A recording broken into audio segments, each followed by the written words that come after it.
I don't believe a person needs to have biceps and triceps and all that to have fitness. I think he needs to be able to run, and when he stops after running 15-20 minutes, his heartbeat can come from 120 back again to 72. I think he's a good individual.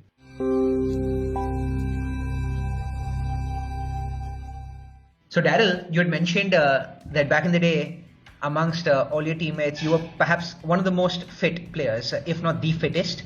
What was the secret behind your fitness? What was your fitness routine like? I was lucky when I got into the Air India team. I was only 17 years old, and there was a gentleman called Darryl D'Souza. He's now coaching in Australia, and he was the coach of our Air India hockey team.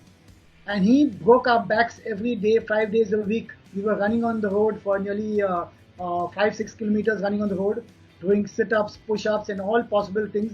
Juhu Beach, Joggers Park, running around Bandra for nearly 3-4 years of my life. And I think it's because of that hard work. When I was in the peak period of my career, like starting of the career, from about 16 to 20, road running, hill running, sand running, weight training, and I think these are some of the aspects that you need to build up a strong physical structure when you're young. Like, it's not possible to do that when you're 24 and 25. It's too late. You need to do it when you're 15 to 20. That is the time to build up your muscle. The foundation is your legs. If your legs are weak, your entire body is weak. And I always had that principle in me that I keep running even till today. I won't tell you how old I am, but till today, I still keep 25, my guess.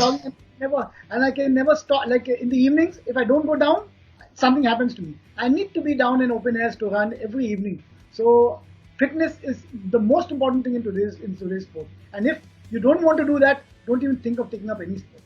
Talk to me about your nutrition. What was the nutrition like back in the day? Because now, of course, you have these dietitians and these nutritionists that are part of these sporting teams.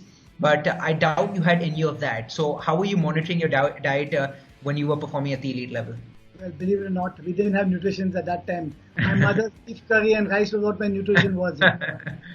Yeah, fish curry, rice. That was my nutrition because there was no nutritionist at that time.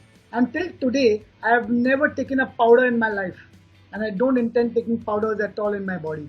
I don't believe in powders. The nutrition comes from what you eat. Your local food around your area is what is your nutrition that you get. It's not things bought from abroad.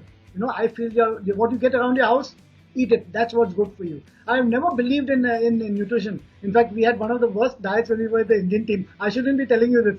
It's something private. Because the food was bad. We were staying in stadiums. They were not like hotels or they were like hostels. And the basic food morning was toast, bread. 1 cup of milk was supposed to be nutrition. There was no cheese. There was nothing. We used to have like a lime juice in the afternoon at 11 o'clock, which was made from powders, not from the original lemon juice also. And the lunch must have been like dal, sambar, rice. No non-veg at all in the afternoon. And I was a diehard non-veg. I needed non-veg in my body. The night would have been maybe chicken, mutton if you're lucky. That was the mutton was not cleaned. It was like fat.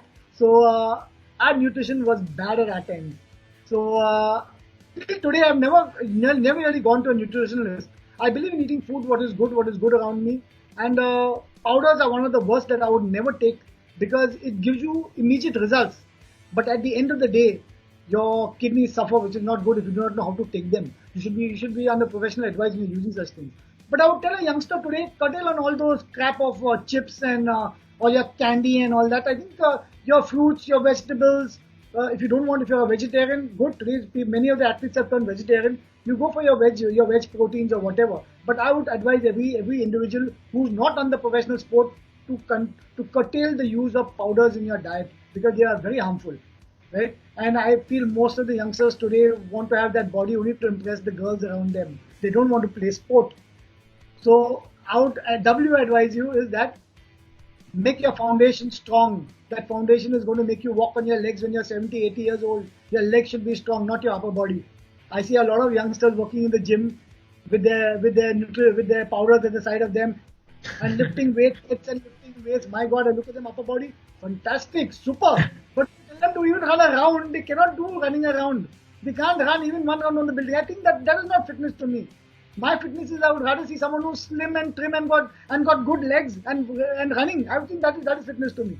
So my view of fitness is completely different from the world's view of fitness. I don't believe a person needs to have biceps and triceps and all that to have fitness. I think he needs to be able to run, And when he stops after running 15-20 minutes, his heartbeat can come from 120 back again to 72. I think he's a good individual.